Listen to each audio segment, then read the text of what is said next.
What's your story that nobody will ever believe? Story 1. Was lying in bed watching a movie and too lazy to move. Saw a small, harmless spider drop down from a thread on the ceiling, obviously heading for the far side of my bed. Even if it was not venomous, I did not want to share my bed with it, but also did not want to move. Not thinking it would actually do anything, I reached out my arm towards it, but still quite a few feet away, and started waving my fingers at it in annoyance. To my absolute surprise, it immediately stopped its descent and actually retracted back up its line while I was sitting there in surprise. Took me a couple of seconds to realize that my hand must have looked like the most giant freaking spider he had ever seen, standing on its back legs and waving the front 5 in a go away, or I will wreck you dance. Story 2, I was at a friend's off-grid cottage with our combined amount of 16 dogs. It is a 1,200-acre property with over 2 kilometers of basically off-roading to get to the cottage itself. With very poor cell reception, we were out for a romp in the woods to take out a problem beaver dam. It diverted a river from draining into the lake and flooding the road instead. So the dam is absolutely massive, like a good 20 feet drop on one side. So we finally get through enough that water started pouring through, and my friend realizes her key fob is missing. Cue massive panic. The other key fob is over a 3-hour drive away. One of her dogs that was up on the dam with us stuck his head into the moving water and pulled out the key fob. Had we not both witnessed it, we would never have believed each other, and trying to tell other people what happened with both of us able to tell the same story is still met with disbelief. Story 3. When I was 8 years old and my sister was 7, we both had the same dream and ended up sleepwalking together in the night out into the middle of the road. Let me give you some backstory. Earlier that day, we had new neighbors move into the house behind us. They had 2 daughters around our age that we quickly made friends with. Well, that night, my sister and I both dreamt we were running in a field full of sunflowers, picking them for our new friends. I felt so happy and carefree in the dream, and I could see my little sister running alongside me, also picking sunflowers. Well, when we woke up, my mom and our neighbors were there, telling us that we had both been sleepwalking around outside together, holding hands, and about to walk into the middle of the street when my neighbors, not the ones we had just met who had just got home, spotted us. The wife ran to grab us, while the husband ran inside his house to get his gun before going into our house to check on my mom. Because we had left the front door wide open, they thought there might have been a break-in. My mom is hard of hearing. She is completely deaf in one ear and only has about 15% of her hearing in her other ear, and wears a hearing aid but takes it off at night to sleep, which is why she never heard us go out the front door.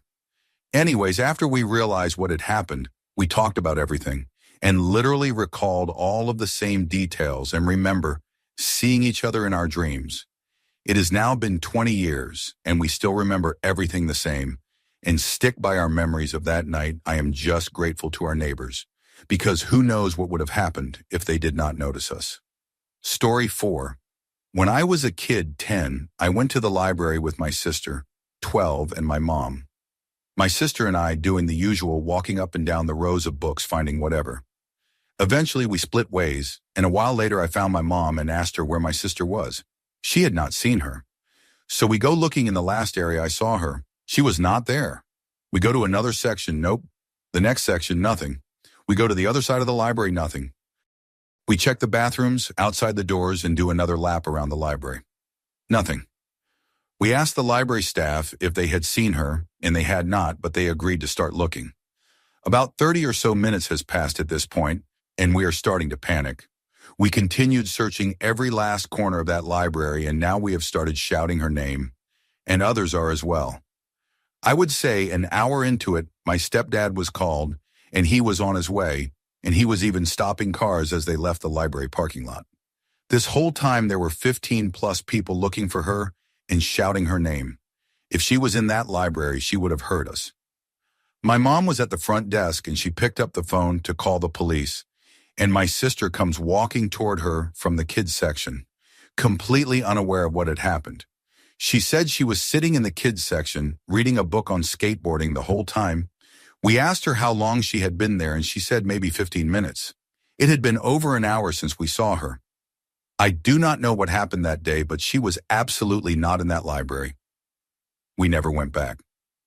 Story 5. My dog and I were on a walk on our local college campus one weekend, and he nosed a lilac bush that was apparently full of little butterflies. They all took off into the wind and then proceeded to do a perfect little spiral around me. I was so dumbfounded by them all that I was spinning in circles trying to see them all, which probably contributed to them doing a spiral. I was making air currents with my dress. But then it culminated with them landing on my head like a crown, presumably because of the sweat. Butterflies are weird like that. My dog, by this time, is sitting nearby waiting for me to get over it and keep walking, looking majestic as heck with his own little smattering of butterflies hovering around his face. It was wild enough on its own, but then I hear this shuffling and vague gasping sound, and I look in time to see that there was some guy walking by a ways away who had apparently tripped over his own feet from staring. From his perspective, it must have been surreal. I was wearing this fluffy, billowy red dress because I had just gotten back from church, and I always walked my dog barefoot to make sure I never took him on surfaces that were too hot during the warm weather. My dog was this enormous wolf-looking husky mix, and at the time I had longish hair, so for all he knows, he walks out of the library and sees a legit Disney princess in a cloud of butterflies with a giant wolf standing guard. It was the most ethereal and fancy I have ever felt, even without knowing there was a witness. I mean, a cloud of butterflies materialized from a lilac bush to form a living crown. It was breathtaking. Story 6. Back in my substance days, I was at a meth cook's house, and he had just finished a batch off a day or so before and was going to try it by slamming it. He did the plunge, and about 3 seconds went by, and I hear screaming coming from the cookroom. I stand up and go to the room, and he is grabbing his arms and face yelling loud. He stands up and knocks a burner over and spills some kind of liquid all over it, and it just basically explodes half the room. He moved out of the way just enough to not get fully engulfed in the flames and only caught his pants area on fire. So I am helping him move to the bathroom while 2 other guys are putting out the fire. Since he was a cook, he actually had multiple fire extinguishers in his cookroom, and they are getting it surprisingly well. I get him in the shower and I am running water all over him, and he keeps saying he is on fire. All I can see is little bits of blood from his eyes, nose, and palms of his hands. His leg was kind of burnt, but nothing crazy. He is screaming about being on fire still, and I cannot figure out what is up. Hospital time. Turns out he cut his meth all badly, and it had lots of lye in his mix. It was seeping out his pores, eyes, nose, mouth, everywhere. He was in the hospital for almost a month, went to jail for a little over a year. Fire department still came for the fire and saw everything and got completely sober after that. He works as an off-the-books help for a caretaker at local park now. Story 7. My friend and I were just sitting outside a 7-Eleven with some 40s and a packed hash pipe on St. Patrick's Day back in like 2009 or 2008. We were pretty loaded when this Ford Explorer came tearing around the corner like a bat out of hell. He sideswiped a whole row of parked cars, which tore his bumper and a bunch of other stuff off his car. The dude stumbled out of his car, picked up as much of his broken car as he could and stuck it in the back, got back in his car and took off. We were standing there, totally blown away, when less than a minute later a cop came tearing around the same corner. He asked us if we saw what happened. We said yes, and he asked us to come with him to identify the guy. So we grabbed our 40s and the hash pipe and hopped in the back of the cruiser. I asked the cop if I could smoke a cigarette, and he said I could. So then I told him that because of my medical marijuana card, I could smoke cannabis anywhere I could smoke a cigarette, and he just cracked the windows a bit as we hauled absolute ass down the main boulevard, roasting hash and chugging 40s the whole way. The Explorer was pulled over a couple miles away. The cop pulled over and we all got out. Still smoking the hash, we give our statements between puffs and swigs. They confirmed the story since the guy had his bumper in the back, like we explained, and the paint transfer and everything matched the story. The cop dropped us back off at 7-Eleven, at which point we had to buy some more beer and pack another hash bowl. That was a crazy night. Story 8. Tina Fey visits the town I live in every few years because her husband's family lives here. Just a tiny town in Ohio. I was in high school when I learned this because a few classmates worked at Dairy Queen, and she would come in almost every day during their visit. I mentioned this to my best friend, and best friend tells me that her grandmother is actually close friends with Tina Fey's in-laws. Another one is something that happened to one of my teachers in high school. This happened in the mid-2000s. This teacher has an elective class to study song lyrics since he is really into music. Usually 10 students at most take this class every semester. They were analyzing lyrics from a John Mellencamp song, cannot remember which since I heard this story 11 years ago, and ended up writing John a letter saying how they really enjoyed the lyrics. A great surprise to the teacher and class was when John contacted the school. He was doing a show in a nearby city and came in the day before the concert and visited the teacher and students. He gave them tickets to his show for the following day, and they gave him a shirt with the school name and mascot on it. John wore the shirt during the entire concert. Story 9, I work for an airline, and like all other passengers, we are not allowed to bring raw meat into the country. If you get caught smuggling, it is an official warning, plus a note in your dossier. Second time means losing your job. One time I flew back from Brazil carrying this beautiful 1.5 kilo picanha and 1.5 kilo alcatra beef for a nice barbecue. When we arrived at the airport, customs were waiting for us at the crew checkpoint. I was not the only one carrying beef. I stuffed the beef in my carry-on suitcase, and the co-pilot had his beef in his flight bag. The co-pilot walked up to the customs officer, and the officer asked, "Do you have anything to declare?" Stone cold, the co-pilot told him no. "Please put your suitcase in the X-ray, sir." The co-pilot put his suitcase in the X-ray but held on to his flight bag. He walked around the machine and picked up his suitcase, thanked the officer, and walked on. He did not get caught because he did not put his flight bag in the machine. My turn. Where do you come from, and do you have anything to declare, sir? I arrived from Sao Paulo and have nothing to declare. Okay, please put your luggage in the machine. At this point, I thought that I could get away with it. The co-pilot did not have to put his flight bag in the machine, so I would not have to put my carry-on in either, I thought. I put my suitcase in the machine and started to walk around the machine. Sir, did your carry-on come from another destination? No. Then put it in the machine as well. I knew I was done right then. 3 kilos of beef smuggled into the country, that would be an official reprimand plus a note on my dossier. It was too late to tell them I had beef in my carry-on at this time.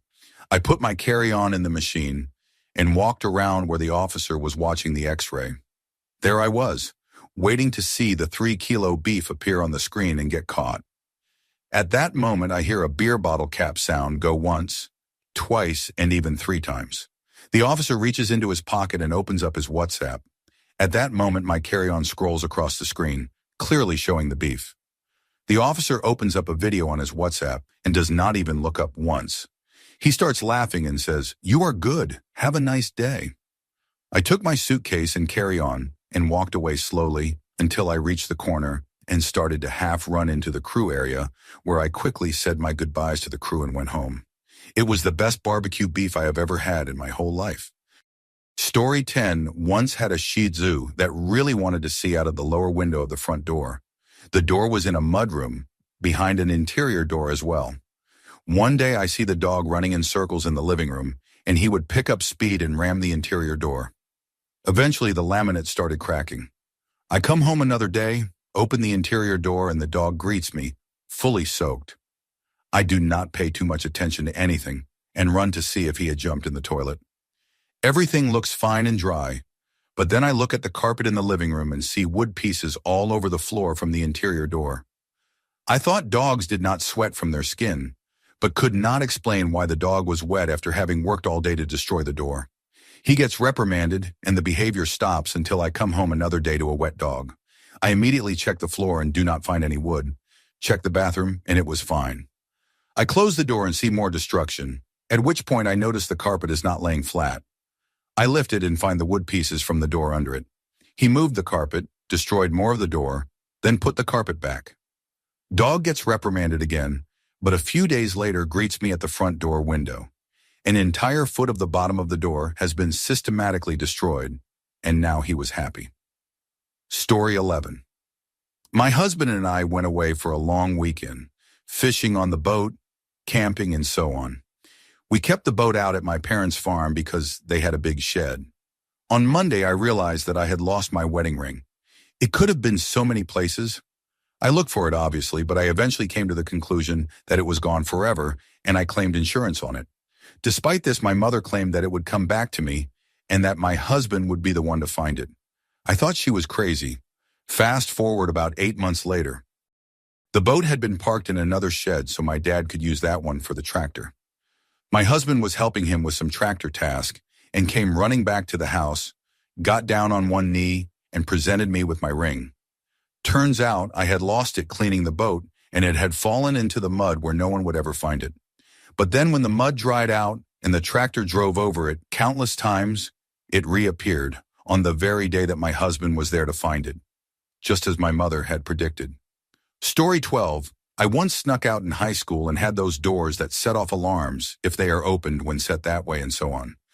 So I had to sneak out of the basement window, which was an old school crank open window requiring removal of the screen, and for the window to stay open the entire time I was out so that I could close it from the inside when I got home. I successfully sneak out of the house and get to my getaway car when I realized I did not have my wallet, essential, and had me turning around to do a quick in and out of the house I just snuck out of 5 minutes previously. As soon as I am walking around the back of my house by my basement, the upstairs living room light turns on, and I hear my parents moving around. Panicked, I rush back inside, get the window closed, screen hidden, and snuck up the back staircase to my bedroom. My bed was obviously ruffled and the light on, so I pretended to be asleep in my closet, hoping they had not looked there, and I could get away with it. Long story short, I did not. It just so happens that a stray dog found our singular open window in our house in the suburbs and went upstairs and chose my parents to jump into bed with. So essentially, I would have gotten away with it if it were not for that meddling dog. Story 13. I have a few stories, but this one gets the most eye rolls due to its religious nature. I was kayaking with my mom, a couple of siblings, and a family friend who is a Catholic priest. Father got caught in a fallen tree in a particularly swift part of the river and capsized. After he popped back up, he quickly exclaimed that he lost his glasses. We all got out of our kayaks and started searching. It was not a good idea because of the current, but he was nearly blind without his glasses. We searched for a solid 15 to 20 minutes with no success. We all figured that the glasses were hundreds of feet downriver by then, lost to us for good. Father sighs and said that before giving up, we should ask for St. Anthony's help, as he is the patron saint of lost things. We stood no more than 20 feet downriver of where Father capsized and prayed for St. Anthony's intercession. When we said amen, Mom got this shocked look on her face. She bent under the water and picked up the glasses. She said she felt them tap against her foot when we ended our prayer. Folks rarely believe me when I tell this one, confidently telling me that my mom had had the glasses the whole time. She did not. Believe me, she wanted out of that cold Michigan river as much as the rest of us did.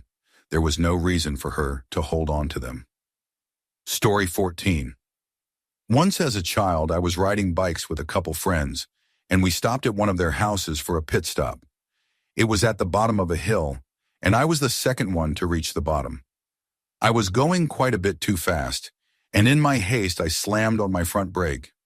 I seem to have very good reaction times despite being somewhat clumsy sometimes, so I very often find myself saving things from disaster. This was one of those times. Somehow going completely on autopilot as my bike flipped forward at high speed from slamming on my front brake. I jumped off my bike, caught the handlebars, and both me and the bike landed upright like I was doing some kind of stunt. At least one of my friends witnessed it, but it happened so fast they were not quite sure what they saw. And I have not talked to either of them in years, so I would not know if they remembered it to confirm or not. But I swear, I have hidden talents. Bonus, I figured out how to fix Joy-Con drift, possibly permanently and without replacing the stick. But that one I can prove. Everyone I have told this to has believed me, but none of them have particularly cared. Oh well. Story 15. I was driving home one day in my 1991 Ford Bronco I owned at the time. It was 2016, so it was an old truck. One day I broke down and managed to coast to the side of the road. I was just starting my career as a mechanic then, at the age of 21. So as I am looking under the hood to see if anything obvious was wrong, an older gentleman came up to me and asked me if everything was all right. I told him, yes, I am okay, just broke down is all. He said, I see, I just thought I would check. This is my house. You are in front of. He told me he was a retired Ford mechanic and had fond memories working on these Broncos. He mentioned it is likely the ignition control module, as these often go bad on these trucks. I told him I would be surprised I had just replaced it. So we checked the fuel pressure and started troubleshooting, and he said, man, it really seems like it is the ignition control module. Hold on. He disappeared for about 10 to 15 minutes and comes back with an ignition control module in his hand. I could not believe it. We put it in, and she started right up. I was dumbfounded. Not only did I break down in front of a retired Ford mechanic, he had the exact part we needed to get it running. And for you non-car folks, this is not a generic part that will work on any car. It is specific to the exact engine I happen to have in my truck. When I offered to pay him, since the part is a few hundred from the dealer, he said absolutely not. He said, do you know how many times in my life I have picked that thing up and thought I should toss this away? I will never need it. And then said, nah, I will hang on to it. And I think it was just for this occasion, it was the most unbelievable thing to ever happen to me. That module was in my truck the entire time I owned it. Story 16. Myself and a few friends were getting chased by who we think were cops. Were wearing plain clothes and did not see them come from a police car, but they yelled police late at night after knock and running on multiple houses in the same street. We ran through a park to try and lose them, but they stayed about 20 meters behind us the whole time. We ran through a gap of houses onto a street and turned down it. I was in front of my friends by about 5 meters, so I did not see that they ducked in behind a house behind me. I ran about 4 houses further along, but was completely exhausted, so I just went into the front yard of the house next to me and hid behind a car in the driveway. The 2 guys walked past 10 seconds later saying things like, wow, they really thought we were cops and stuff like that to try and lure us out. They walked to the end of the dead-end street and turned around and walked past me as a police car came around the corner with a torch out the window. The guys then jumped into the yard next to me and laid on the ground hiding behind a bush, and I could see them clearly. The cop car did a lap of the street slowly, then drove away. I then foolishly jumped up after 10 seconds and went, wow, you guys tricked us. Basically believing their story that they were just messing with us, even though looking back, I wonder how did that cop car know to search that exact street at the exact time. Anyway, I looked in the yard next to mine, and they were gone. I was talking loudly as well, so if they were nearby hiding, they would come out and bust me. But they were nowhere to be seen. I had 100% seen them hiding next to me, and they did not jump into the cop car because I heard no doors open or close, and the car never went under 10 kilometers per hour when going down the street. They did not run behind the house they hid in front of because I was positioned behind them and would easily see if they got up and walked past me, and they did not run into the street because they would have definitely been seen by the car and myself. I looked around that street for 5 minutes, but my friends had already jumped the back fence of the house they were behind and assumed I had done the same, and I did not even know specifically what house they were behind. Then 5 minutes later, I hear people talking from pretty far away. I am standing next to a house, so I am covered by darkness, but it is the 2 guys who chased us walking down the street where the cop car came from, about 150 meters away. I am sitting there amazed because before that, I assumed they must have magically snuck behind the house they were in front of, which would have led right back to the park where they first appeared and started chasing us from.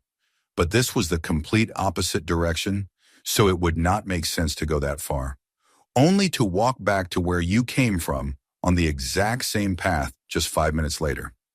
They walked past me as I was hiding, just talking and laughing, but not saying anything about what just happened. I explained to my friends later how they just vanished from the yard next to me and appeared 5 minutes later with no explanation possible, and they just said, wow, that is crazy. But I know it is just because they do not want to be rude and say I am crazy. Story 17. Probably late here, but I have a few. I have always been surrounded by famous people of my country. One of the famous sports person lives in my street. They have a very lovely dog, and they are very kind. Also, a guy on the same street has the same name as our president. I never saw him, but their house looks pretty expensive and they have security cameras everywhere, so who knows? My mom is good friends with a famous skier because when his wife was giving birth, they were in the same room with my mom who was giving birth to me. My dad's high school friends formed a band that is pretty well known in the country. I see them a couple of times a year when they go out drinking with my dad. Also, my dad knows a lot of other famous people because he is a plumber and he has a lot of contacts. I remember when I was little I drew a lot and my dad was proud of me, so he always showed these famous politicians and sportsmen my drawings. Huge confidence boost though. Also around 2 years ago, we formed a band, I Am the Bassist, and on New Year's Eve we wanted to make our first gig. We invited 2 good friends, but like 8 other people came, mostly our moms and dads. But there was a guy we did not know. Turns out he was a singer and music producer. Story 18. My mom says I got a special gift because when I really wish something, it happens. Situation 1. She was driving. I was with her in the car. And when she was about to do a left to another street, she did not slow down. She just merged super fast and I jokingly said, "Hey, we need a police officer here to stop this lady. She is not driving properly." And I kid you not, a few streets down the road, a patrol appears out of nowhere. We did not think anything about it, but as soon as she drove at a proper speed past him, he started driving behind us. And he stopped her ahead of the road and I was like, "No." And he was like, "Where are you going?" And she said, "Home." And he asked, "Where did we live?" And we literally were 2 streets away from home. And he said, "Okay, go home, check your lights. One is not working fine. And like in that area, you never find an officer." How come right, the moment I asked for it, he showed up. Story 19. This one time my mom was about to go get groceries on her bicycle, and as she is about to leave, she realizes she forgot the cloth bag she always uses to carry everything. So she shouts at me to go get it for her, and I go out. Noticing she is already outside and I was too lazy to get the keys to the fence, I make it into a ball, and from about 5 meters away, I throw it at her, expecting she would catch it. But no. This bag was so intense it extended mid-air like it had a wingsuit and 20 years of training. It flew right over our 2-meter-tall metal fence, and since my mom had her bicycle resting against it, I was sure I overshot. Again, no. The bag did a backflip in the air, and avoiding my mom's attempts to catch it, it went right for the bicycle. At this point, everyone had already run for their lives because we were sure the bag was being piloted by an unknown terrorist that was about to launch a nuclear strike on us. I, knowing that running was pointless, stayed behind. As the bag finished its backflip, it found itself right where it needed to be. With the grace of a gazelle, it landed on the bicycle handlebar, and hanging from its own handles, it stared at me menacingly. No nuclear strikes were launched that day as the bag found mercy. Story 20. I woke my twin up from a coma when we were 3. We are fraternal twins. It was a last resort from the doctors before pulling the plug on him. They taped a landline phone to his head and called my mom. Dad was at the hospital with twin, and mom was at home, in a whole other city far away taking care of me and our older brother. And every single time his or my life has been in danger, the other twin has known instantly. Fraternal twins are not supposed to have the twin connection, especially not girl and boy twins, and absolutely not when one is severely disabled. But we communicated before we could speak. We still understand each other on a deeper level than anyone else. I woke him up from a very deep coma, and we instantly know if something is wrong with the other twin, which is good and exhausting at the same time. Even in adult life where we live separate lives, we are still as close as ever. There are several more stories people have deemed unbelievable, but this is the ultimate one where they always have to ask our parents for proof. We have lived a very different life from most people, despite being regular people. Story 21. Was doing a road trip with 2 of my friends in Norway a couple of years ago when we found 2 huge random caves in the cliffs next to the road in the middle of nowhere. Looked like unfinished tunnels for cars to drive through or something. In the first tunnel, there were cars after cars lined up in a row as far as we could see until the pitch black darkness swallowed what was behind them. So my friends decided they want to go have a look. They made a video of it, and I swear it is perfect horror movie material. They found matches and even opened the trunk of one of the cars, wondering if this was the only car without something or someone creepy in it. In the second tunnel, we found an old caravan with clothes and shoes lying around everywhere. So they decided to choose which one of them clothes they wanted to take with us. They all did not look that shabby, so I assume that they cannot have been there for too long. I tell you, creepy. When we went back to get to the car, a truck had parked at the same turnout, and a guy came out of it taking pictures of our car. He explained to us that these were his caves, him naturally stopping by the exact same time that we happened to be there, and people used to litter all over them. Poor guy. So we just went. After a couple minutes of driving, we stopped by the road and asked ourselves, did this really just happen? I was too scared to actually follow my friends into the darkness, so I swear if this had actually turned into a horror movie, I would have been the one girl to run away and tell everyone what happened, but nobody would believe me. Oh, did I mention that it was raining the whole time? Story 22. I was once on a bus ride that ended up having so many wild things going on that I was glad my friend was with me, or nobody would have believed it. First we had George. He was a middle-aged man with what looked like his brand new mail-order wife. He was trying to be all affectionate, and she was initially kind of okay with it, but eventually just tried to mind her own business. The bus was just about at max capacity when we left the terminal. First stop had a few people get on and fill the remaining seats, including super drunk dude who was about 3 rows in front of us. Second stop had a small group of girls get on who must have been out celebrating one of their birthdays. They clearly had a few drinks in them, but were not as gone as super drunk dude. They are forced to stand as all seats are taken. Eventually, one girl asked George if it would be okay if she sat or leaned on the armrest of his seat. George says you can sit on my lap instead like an absolute creep, and drunk girl sits on his lap. Then there is a woman at the front of the bus who starts screaming, "Oh my God, that is disgusting. Are you serious? And you are not even going to say anything at super drunk dude who had just had some kind of vomit or burp or cough thing and spattered bit of puke in a forward angle so that it hit the woman diagonally across from him. There were bits on her arm, in her hair, and on her book. She stormed off at the next stop. George starts having a pretty flirty conversation with this drunk girl in his lap. He is being not overt, but creepy. Oh, really? Then you are about the same age as my daughter. She is drunk, so she is going along with it.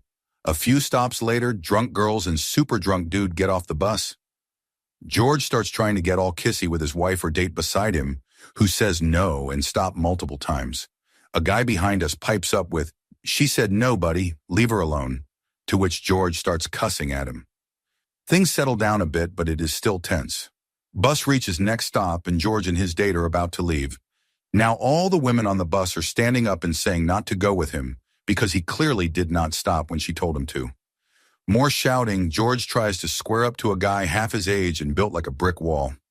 A fight nearly starts and George ends up getting shoved and falling into my friend's lap. He had the aisle seat. My friend just puts his arm up across George like a belt so he cannot get up. More shouting and my friend just goes, "How about we all just relax a bit?" Bus driver starts yelling. George's date gets off the bus without George. George sits in his seat and starts cussing and swearing at everyone, and nearly gets hit again before he just sits angrily. 20 minutes later, he pipes up in a much more reasonable tone with, "I appreciate what you guys did without knowing any context. I would hope that if my daughter was in a situation like this, that there would be people like you to stand up and try to keep her safe." To which a bunch of others tried starting up with, "Oh, you cannot just change your mind," and so on. But we reminded them that things have had time to cool off and he could look at the scenario differently. He got off at the following stop and we spent the next 10 minutes just shocked at the story we would have to tell. Story 23. This is weird, but my friend's big sister tried to drown me when I was about 10. Me, my friend, and her sister were swimming in a big lake with their mom watching us. There were about 8 to 10 other people swimming too. I was playing with my friend, and her sister just comes up to me and literally for no reason takes a hold on my head and pushes me underwater. She held me there for about 20 seconds and I was starting to panic. Then she just let me go and left. I do not understand how no one saw her do it. My friend never mentioned it. Her mom, who was supposed to watch us, did not notice, and neither did the bunch of people around us. I was scared to tell anyone because no one ever said anything, and I had not experienced anything that scary before. A year or so later, it was summer again, and we were going swimming, but I stayed on the beach. When asked about it, I said I was not going swimming if her sister was there, because last summer she tried to drown me. Everyone, the sister included, were confused as to what I was talking about. No one believed me, and even the sister was super confused and genuinely could not remember it. Story 24. Dumb fishing stories. But I went out one day and caught 2 fish in the strangest ways. The first fish swallowed a spinner at just the right depth to bite down on the snap swivel. The swivel ended up hooking the fish in the lip, and I brought it in with that. No clue how or what happened, but the spinner came off the snap swivel completely, but the fish stayed on the snap swivel. Had a hard time getting the spinner back. An hour or so later, I was using a popper and hooked a fish. It was fighting really good up till it jumped. Then my line got incredibly heavy. Turns out when the fish jumped, its tail caught the other hook set, and the thing was hooked in both the mouth and the tail. Came in looking like a donut. I was terrified to unhook the thing, figured it would start thrashing the second it could, but nope. Just unrolled and let me unhook it. Swam off like nothing happened. Never had anything like either of those things happen before or since. Both in the same trip. Story 25. Okay, this story actually happened. Every Tuesday, I think my class was going to a public sport place. It was pretty big. It had a pool and a handball court where we would do physical education. I really did not like to go there, especially when we were going to the pool a year before off topic, but it had a giant water slide because I did not like to go to the showers and see a naked man.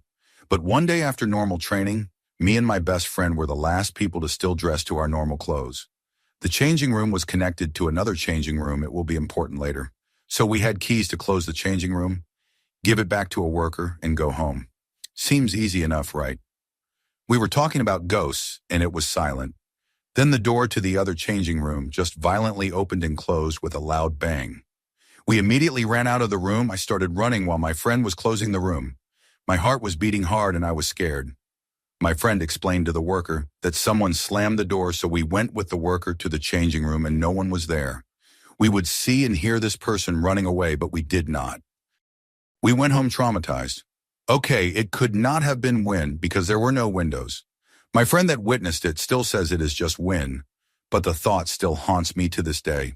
Story 26. Like 20 years ago, me and 2 friends missed the bus to school, so we started hitchhiking. The school was 30 minutes away and we live in Hawaii, where it was pretty much safe to do. This crazy guy, obviously on substances, is driving in the opposite direction, so he pulls over across the road to ask us where we are going. We tell him, and he says he can take us. He does not even bother to check traffic and just pulls into the road trying to flip around to our side of the road to pick us up. He slams into a lady who bashes her head on the windshield and is bleeding everywhere. Dude was not wearing a seatbelt and goes flying out of the car like a rag doll. The substances must have been crazy good because he hops up, gets back into the car with one wheel nearly sideways. Gas tank leaking out while we scream he is going to blow himself up, and manages to get the car off the road. Then he reaches into the back seat, pulls out a brown paper bag, takes out a bento Hawaiian-style quick lunchbox and starts eating. Police come, we tell them what happened, then another friend on her way to school sees us and picks us up, and we spend the rest of the day telling the entire high school what happened that morning. Story 27. My whole life story. I was born to an abusive father and narcissistic mother. My father abandoned us, and my mother remarried. My first memories are of my stepbrother's funeral after he drowned in a neighbor's pool. I was adopted by my stepfather. I have survived 3 house fires. As an adult, one of my roommates caught the other using my computer to download child content, and after the offending roommate was caught, he went to the police and said he just found it. The ensuing legal battle took over a year and cost me my career, and my partner at the time. Even after I was exonerated, I was still treated with a massive stigma and forced to move back in with my parents. The guy who actually did it was never investigated because he had family members in the local government and police forces, so it was all ultimately swept under the rug. I have been stalked twice in my life by different people. Met a woman online that would end up becoming my wife, and I moved 3,500 miles from home to make it work, and we now have a 2-year-old of our own. Only to find out less than 3 years after moving to a new continent, my dad was diagnosed with leukemia and stage 4 bone cancer. My narcissistic mother has spent the last few months he has been in treatment, complaining about how it affects her trips. Story 28. My wife and I drove through a rainbow in Oregon about 6 years ago. I know. As I understand the science, that does not happen, except that it did. And before anyone suggests it, yes, we were in Oregon, but no, there were no substances involved. We were on the freeway with several other cars just after it rained. In the middle distance, there was a rainbow. It appeared to be getting closer, not in any way that seemed abnormal per se, but it was noticeable. A few seconds later, after we got even closer, the outline of the bow started to disappear. Suddenly, and only for a second, we noticed subtle hues of the color spectrum right in front of the car and stretched across the highway. My wife and I looked at each other like, what? That did not just happen, right? We were really excited and equally confused, even texting a friend about it.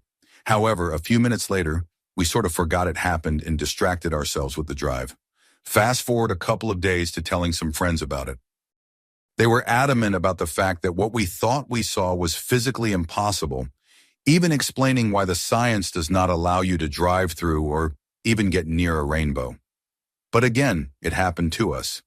I did question whether or not we just got fooled by our senses, and instead of driving through a rainbow, we just witnessed some rare optical illusion caused by the angle of the sun and our wet windshields and so on, but I still could not shake the feeling that we were right. Story 29. Really lame, but this is my story. Back in college, I worked as a resident assistant. We kept some petty cash at the front desk with which to make change for residents and buy incidentals for the office. I worked the front desk until midnight one night and then at 8 in the morning the next day. A resident whom I did not know needed to make change that night, so I changed her 20 bill. Knowing we would need to break that bill down again, I went to retrieve it the next morning when everything opened. It was gone. I immediately called the director and said, "Hey, 20 is missing from petty cash." She sounded suspicious. Made sense to me that she would. 7 people on the staff, and we all have keys to the office. Well, I had done my part by reporting it and did not give it another thought. It was not my job to investigate the staff. Suddenly, a couple weeks later, our staff is called in for a meeting with the head of campus housing. He gave a vague and general speech about how the college stands for honesty and integrity before bringing up the theft. Everyone on the staff turned to look at me as I realized he was not addressing all of us. He was speaking directly to me. Somehow everyone assumed I had taken the money because I was the one who reported it. They then all took turns providing evidence that I was guilty because she needs it more than we do. Or once she borrowed quarters for laundry and has not paid it back yet, or worst of all, how else would she have known exactly how much was missing? I was shocked, hurt, and no matter what I said or did, they did not believe me. Nothing came of it beyond that meeting, thankfully, but that was enough for me. It has been 17 years and I am still bitter. Story 30, I have shared it before, but my ex had hermit crabs for pets. If you do not know, they love walking around in water and keeping water in their shells. No matter how tidily you might set it up, they will almost always dirty the water, and it needs regular changing. One morning I noticed one of the hermit crabs has climbed to the top of the tallest piece of decor in the tank, facing us in the apartment, waving one claw back and forth. I had never seen this kind of behavior before, so I watched for a bit as they just kept waving the claw back and forth. Eventually I get closer to see what is up, do not really notice anything above the crab that might have caught its interest, but did notice that the water was dirty. I just replaced the water, so one of them probably was waiting for a fresh dip. Kind of forgot about the claw waving and replaced the water again. Another bit of time later, I noticed the same behavior. Based on the shell, I am pretty sure it was the same crab, atop the decorations and facing us on the couch, waving one claw back and forth. I go check because what is going on, right? This time I am distracted by an overturned bowl, but do recognize the pattern here. I eventually started calling this one Crab the Senator. Every now and then, they would climb up and do their little wave at us, and we would find something amiss in the tank. It was handy because no matter how diligent you are, there is always a chance a pet is going to make a mess. The Senator was on top of signaling to us as soon as something was up. I also like to think about how weird it might have been for that crab. Just stress dancing your cares away, and this hand swoops in to fix things. Story 31. Many years ago, two of my friends and I were hanging out at the mall trying to figure out a way to get a ride a few towns over to buy stuff. A kid a few years younger than we were, who followed us around and hung out with us, chimes in and says I can get my grandmother to take us. At first, this obviously sounded like a terrible idea. Get this kid's grandmother to drive us to the part of a town where one can easily buy from someone hanging out in front of a house. But the idea also sounded so funny I had to encourage it. So I lead the charge and said, sure, give her a call.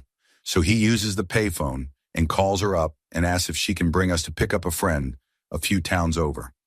A few minutes later, this old woman, probably in her 70s, pulls up in front of the mall in this early 1980s import station wagon. The four of us pile in and off we go.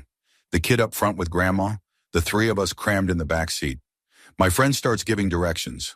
Along the way, the kid up front is telling grandma this story about how our friend just flew back into town and needed a ride to the mall. The whole trip, we are trying hard not to laugh at how insane this situation seemed. As we pull into that town and start heading down the street, my friend rolls down the window and calls out to a group of people standing in front of a house. Weed, they said, no man, down the street. So my friend says it is a few houses down to grandma. At this point, the kid chimes in and tells grandma we call him Weed, because one time he gave his girlfriend flowers, but they were just a bunch of weeds, so that is how he got the nickname. As soon as he finishes the sentence, my friend calls out to the next group of people, Weed. They call back, yes, I got you. So my friend says, stop here, I will go get him. He jumps out of the car, buys it, and hops back in saying, oh man, he already got a ride to the mall. He is back there waiting for us. So the kid apologizes to grandma. Sorry, grandma, can you bring us back to the mall? She happily says yes, and off we go. We got back to the mall and got high. I have told the story a million times, and I am not sure anybody believes it. Story 32, I worked a boring data entry temp job at a car recycling plant, like they crushed up old cars for about 1 week. I basically just had to create digital records of their old handwritten forms, going through giant piles of old records, manually typing in names and numbers. I started going absolutely crazy from boredom after about 4 days and started to write a horror story about a kid who worked at a car recycling plant and started to notice weird things going on after finding a death certificate mixed in with the records. Ultimately realizing the big warehouse all the cars were being dropped into was actually housing a giant monster, and the monster would eat the cars, which were also filled with dead bodies. Anyway, no joke, one day after I started writing that story, I found a death certificate mixed in with the recycling records. It was one of those things like, I just stared at it thinking, this cannot be real. But at the same time, it was right there in my hands. I still have it home at my mom's house in my old room. Next day, I walked out of that job a couple of hours early because I just could not stand doing data entry anymore. I was like 17 years old and just did not care. Then got a call from the temp agency saying I was fired. So I never figured out if there was a monster in their warehouse or not. Story 33. Okay, this is going to sound crazy, and before I tell this, let me clarify that I was sober when this happened. A couple years ago, I went to go pick up a friend because we were going to hang out. I got to her house, and the way her house is set up, you have to walk past her kitchen window to reach her door.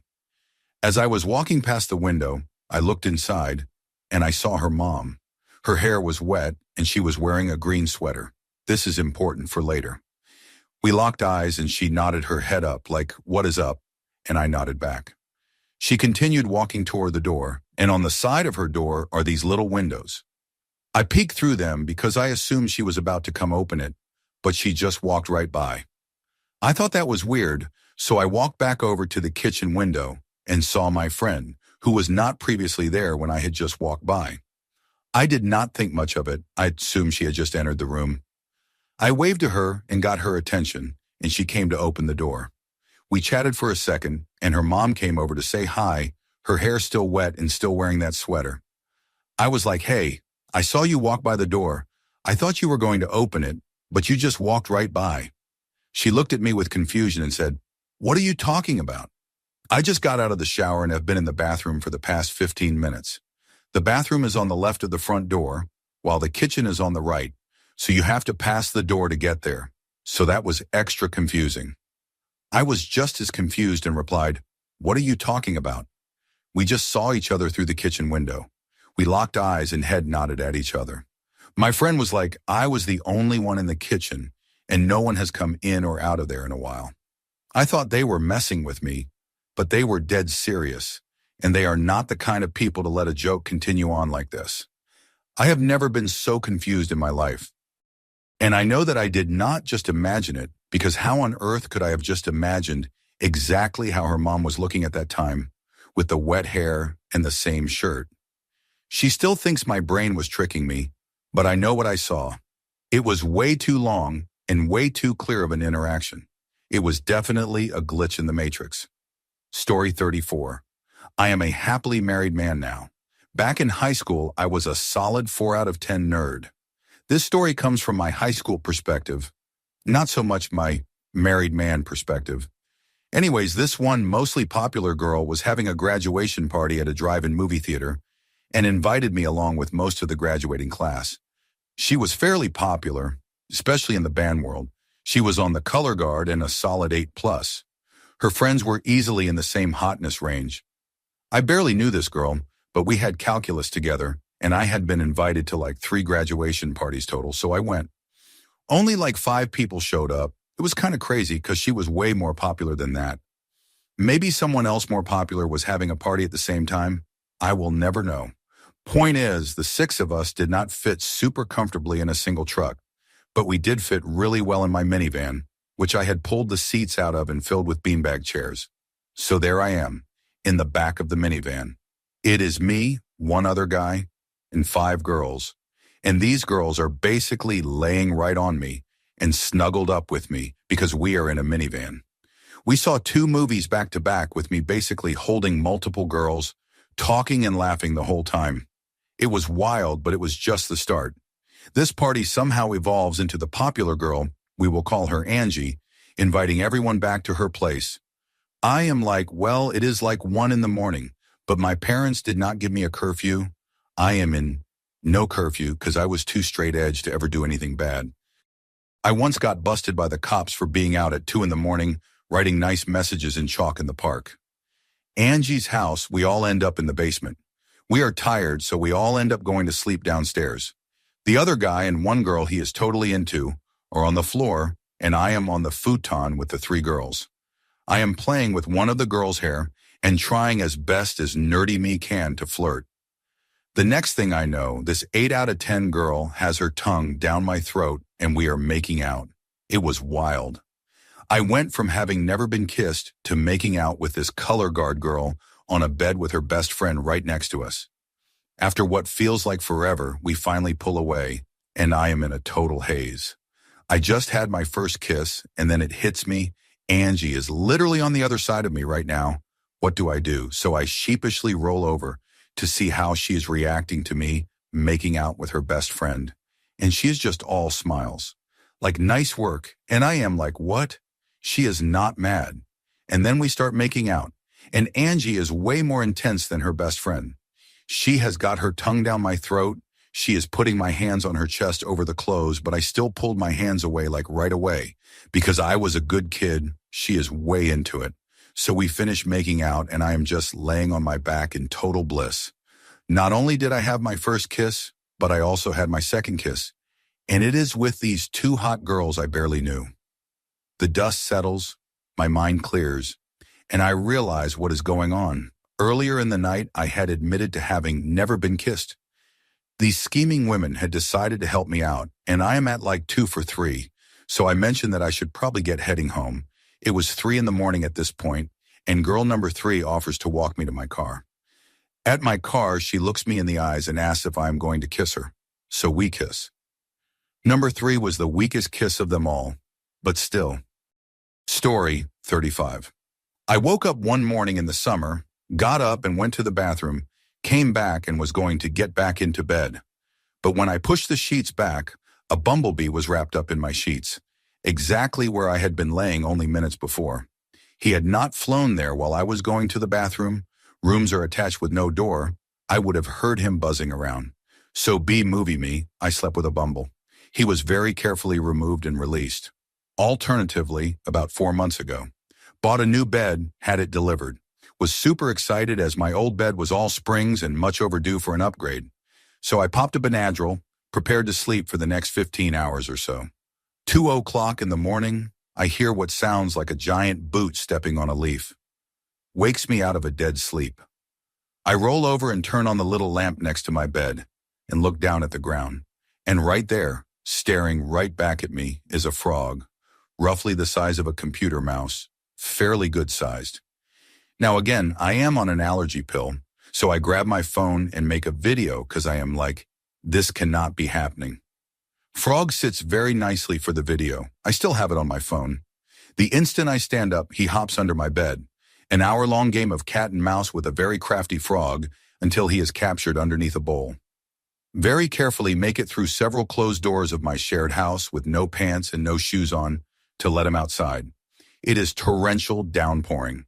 Now completely soaked from head to toe, slip and fall on the tile inside the front door and sprain my knee.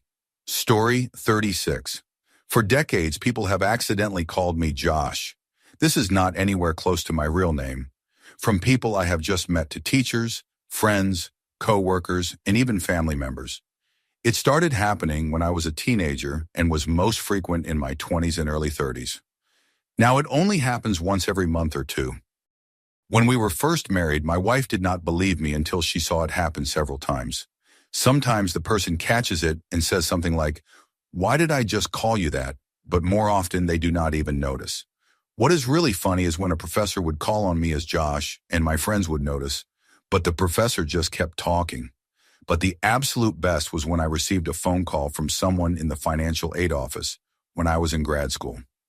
The guy asked for Josh, and I just said wrong number and hung up. My wife asked who they were looking for, and when I said Josh, she told me to call them back because they were clearly looking for me. I called back, explained that I had just got a call from that number, but they gave the wrong name. The guy from the financial aid office was very confused and told me that he had my paperwork on the desk in front of him with my name printed on it, and he had no idea why he called me Josh. Story 37. In high school, I went for a run with a guy I was training Kung Fu with. In retrospect, I do not think our instructor was qualified. This was a vaguely Appalachian place, but not deep in the area. We ran down this little side street and ended up on a dead-end road, which we ran to the end of. The last house had a chain-link fence, and somehow the gate was not secured. 8 to 12 small dogs came barreling out of the yard headed straight for our ankles. You know the scenes where Jackie Chan's uncle makes him jump on all the pots and crockery, and he keeps knocking them over and moving them. Valid training added to our regimen immediately after. The owner came out quick and sorted it before there were any injuries to man, beast, or Kung Fu demigod. We stopped at a fast food place on the way home, and walking back with a giant soda, my buddy and I are laughing about the whole thing. I laugh as I am drinking so hard I choked and vomited my meal on the main road just as a red convertible rolled by full of the most popular girls in high school. So I lost my virginity at 20. Story 38.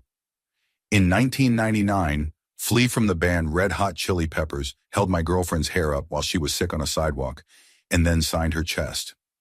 My girlfriend and I had got drunk one night and somehow ended up walking down a sidewalk through a random neighborhood in Daytona Beach, Florida. The neighborhood was practically dead, no cars or people around, when all of a sudden a van pulled past us and parked about 20 feet ahead of where we were walking. 2 guys stepped out and came over and told us they were with the band Red Hot Chili Peppers and were lost in the area. We had no idea where we were either, so we could not help them. But when one of the guys saw my girlfriend go to be sick, he quickly grabbed her hair and held it up while she did. I was not specifically a huge fan or anything of the band, but for some reason I was so excited that I had taken out a marker and shoved it in one of the guys' faces while asking for an autograph. My girlfriend, apparently better, seemed to recognize my enthusiasm, saw that I did not have anything for him to sign, and took out her chest. Flea grabbed the marker and signed it. Then they hopped back in their van and drove away. People tend to tell me I was drunk, so it was probably some random people saying they were the band. But I later have looked at pictures of Flea from the band and immediately recognized him.